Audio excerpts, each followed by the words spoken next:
वीर सिंह, सभी को मेरी ओर से नमस्ते। आपको भी थैंक यू नमस्ते। Sir, thank you ma'am, thank you. आपको भी। इधर में आप लोग आए हो तो मैं आपको यहाँ पर कोई रामायण या महाभारत का कथा नहीं बताऊंगा, लेकिन इस ऋषिकेश में 2-3 जो प्राचीन मंदिर है उन्हीं का ही आपको स्टोरी बताऊंगा। जिस किसी की समझ में ना आए, कोई भी क्वेश्चन आपका हो, जब मैं चलता रहूंगा मेरे से आप लोग पूछ लेने का। जहां पर आप लोग खड़े हैं इसी प्लेस का नाम है उत्तराखंड तपोवन। ये सामने पर्वत देखा आप लोगों ने, इसी का नाम है मणिकूट जी। और इस मणिकूट पर्वत के पीछे है नीलकंठ महादेव जी का मंदिर। वो मंदिर क्यों है? समुद्र मंथन हुआ था, उसमें से 14 रत्न निकले थे। एक रत्न निकला था विष। उसी विष को कंठ में धारण करके शंकर जी ने इसी मणिकूट पर्वत के पीछे 1.25 महीना विश्राम किया। उनका कंठ नीला पड़ा, मंदिर बना नीलकंठ। इस साइड में जो पर्वत देखा आप लोगों ने, इसी को बोलते हैं शिवालिक रेंज। और ये मसूरी से लेके देवप्रयाग तक इसको बोलते हैं शिवालिक रेंज। इधर से हिमालय स्टार्टिंग, मणिकूट और शिवालिक रेंज से। बद्रीनाथ से आगे आप लोगों ने एक पर्वत का नाम सुना होगा, स्वर्गारोहणी, जो स्वर्ग से डोली आई थी। भगवान युधिष्ठिर और धर्म उस डोली में बैठकर स्वर्ग को गए थे। उस पर्वत का नाम है स्वर्गारोहणी। एक पर्वत का नाम आप लोगों ने और भी सुना होगा, द्रोणागिरी, जहां से हनुमान जी संजीवनी लेके आए थे। उस पर्वत का नाम है द्रोणागिरी। लेकिन उधर का जो गांव का लोग है वो आज भी हनुमान जी की पूजा नहीं करते। वो लोग गुस्सा करते हैं कि हनुमान जी यहां से संजीवनी लेके क्यों गए। लेके जाते थोड़ा 100 ग्राम तो चलता, लेकिन उन्होंने पूरा पहाड़ उठाया और चल दिए। इसलिए वो लोग हनुमान जी को देख के गुस्सा करते हैं, हनुमान जी की पूजा नहीं करते। सेकेंड बात, हनुमान जी के चरणों में ही शनि का वास है। बताते हैं जो कोई भी हनुमान जी का भक्त हो तो हनुमान जी का पांव नहीं छूना चाहिए। हनुमान जी का पांव छूने से शनि देव की पूजा मानी जाती है। ऐसा क्यों है वो मैं आपको बताऊंगा ब्रेक के बाद। अभी आप लोग बस से उतरे, आगे जाते हुए रोड देखा, यही रोड जाता है बद्रीनाथ और केदारनाथ। कल आप लोग बद्रीनाथ 4 धाम की यात्रा में जाएंगे, उत्तराखंड की, यमुनोत्री, गंगोत्री, केदारनाथ, बद्रीनाथ। 4 धाम में जो बद्रीनाथ और केदारनाथ जी का मंदिर है, इन दोनों मंदिर का आज भी बहुत शक्ति है, विशेषता है। और क्या है, 6 महीने के लिए कपाट क्लोज बंद होते हैं। तो मंदिर के अंदर में एक दीप ज्योति जला के रखी जाती है और 6 महीने के बाद जब कपाट खुलते हैं तो वो दीप, वो ज्योति वहां पर जलती हुई मिलती है, जिसको बोलते हैं अखंड ज्योति। 6 महीना देवी देवता लोग पूजा करते हैं और 6 महीना मनुष्य लोग पूजा करते हैं। बद्री जो शब्द है वो संस्कृत भाषा में बेर का जो झाड़ होता है ना, पेड़, उसके लिए बोला जाता है। क्योंकि जब भगवान विष्णु तपस्या में बैठे थे, लक्ष्मी जी ने बेर का पेड़ बनकर विष्णु जी के ऊपर छांव किया था। तो बद्री हो गए लक्ष्मी जी, नाथ हो गए विष्णु जी। लेकिन जितना भी देवी देवता है टोटल एक ही अवतार है, वह है भगवान विष्णु का 10वां अवतार।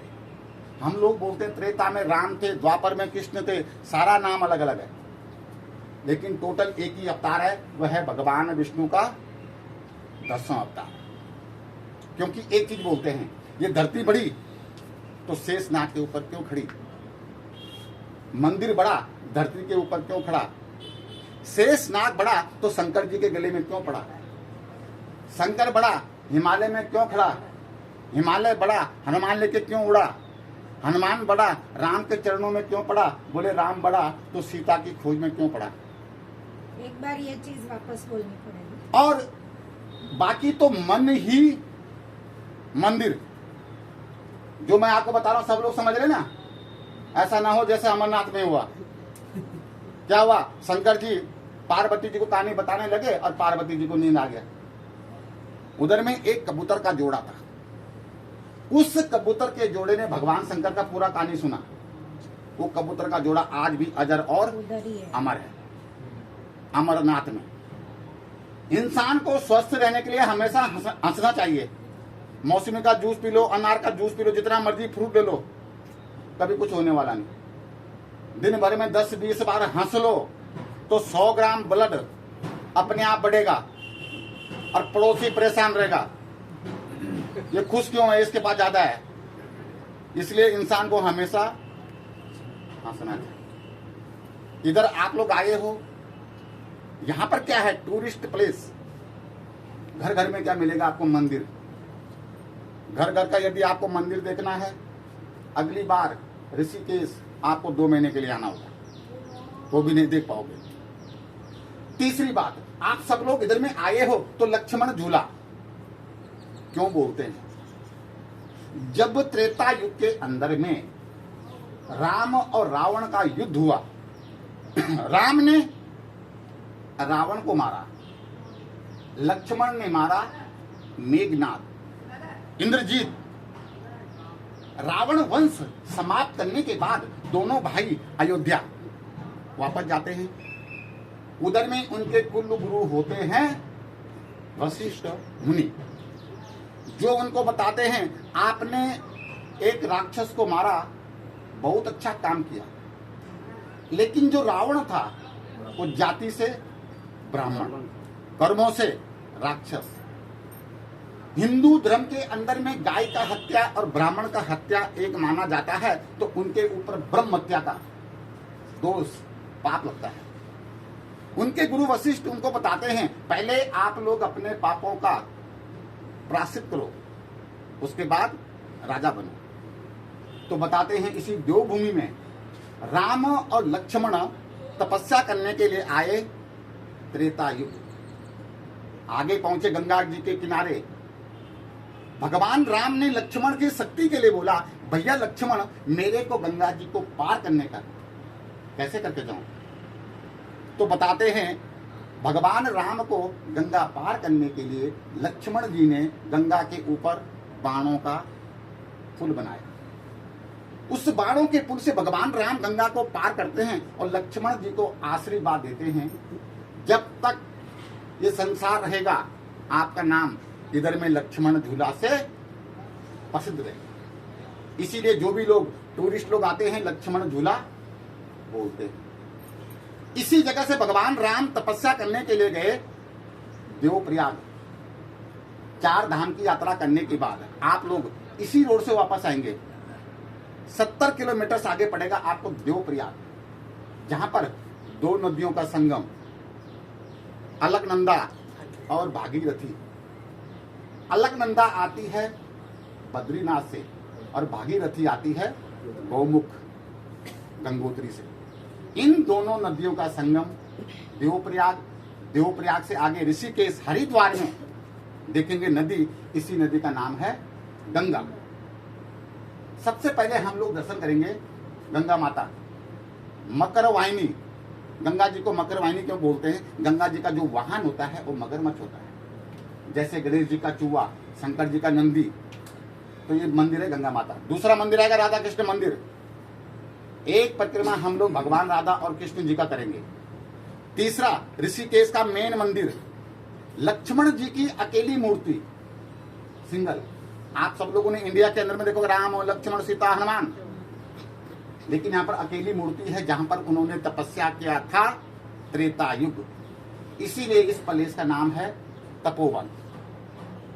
उसके बाद चलेंगे सच्चा अकलेश्वर महादेव शिवलिंग। उत्तराखंड का सबसे ऊंचा शिवलिंग है, 11.25 फीट, 12.5 टन वजन है। एक ही पत्थर और स्टोन से वो बना हुआ है। उसके बाद जाएंगे लक्ष्मण झूला, लेकिन लक्ष्मण झूला आजकल बंद है। उसके बराबर में एक बजरंग सेतु बन रहा है, तो उसका एक तार टूटा हुआ है। तो लक्ष्मण झूला का दर्शन करके फोटो खींच के हम लोग वापस आएंगे लक्ष्मण मंदिर पे, फिर वापस वहां से ऑटो में सीधा अपना बस पार्किंग। इधर में आप सब लोग आगे हो, सभी लोग विशेष ध्यान में रखने का, सभी लोग एक ग्रुप बना के एक साथ चलने का, क्योंकि मैं एक हूं, आप अनेक हैं। दूसरी बात, जो अपना मनी, पर्स, कैमरा, मोबाइल हो, संभाल के रखने का। रास्ते में कोई भी अनजान व्यक्ति प्रसाद दे चलता हुआ, उस प्रसाद को नहीं लेना। इधर में क्या है, 95% सामान जो कि बाहर से कॉस्टली मिलता है, मुझे आप लोग किसी भी दुकान के सामने बोलेंगे यार इधर कैसा मिलता है, तो मैं बोलूंगा बहुत अच्छा मिलता है। क्यों बोलूंगा? क्योंकि मैं इधर का लोकल हूं। आप लोग इस देवभूमि उत्तराखंड में घूमने के लिए आए हो, तो गढ़वाल की 3 वस्तु बहुत फेमस होती है। वो क्या होता है उसके बारे में आपको ब्रेक के बाद आपको बताऊंगा। सभी लोग साथ चलने का। मेरा नाम है गंभीर सिंह, और यदि कोई गंभीर सिंह भूल गया तो गब्बर सिंह याद रखना। आइए आप लोग इधर आइए।